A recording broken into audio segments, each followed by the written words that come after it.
ऐसे लोग जो लाखों में एक हैं। सबसे पहले नया किम गैटविच, जिन्हें क्वीन ऑफ डार्क के नाम से जाना जाता है। इन्हें दुनिया की सबसे काली औरत भी माना जाता है। लेकिन हैरानगी की बात यह है कि ये एक मॉडल है। इतना ज़्यादा काली होने के बावजूद ये इंस्टाग्राम पर काफ़ी फेमस है। Next is Paul Carrison. दोस्तों, इनकी स्किन का कलर पर्पल ब्लू है। ये हमेशा से ऐसा नहीं था।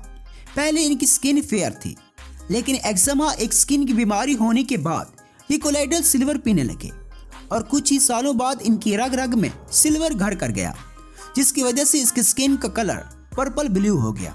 Next is Larry Gomes. दोस्तों, इन्हें वुल्फ मैन के नाम से जाना जाता है। इनके मुंह पर ही नहीं बल्कि पूरी बॉडी पर बाल हैं, सिवाय हाथ और पैर को छोड़कर। इन्हें एक बीमारी है जिसका नाम है कंजेनिटल जनरलाइज्ड हाइपरटेरिकोसिस और ये लाखों में एक नहीं बल्कि करोड़ों में से एक को होती है।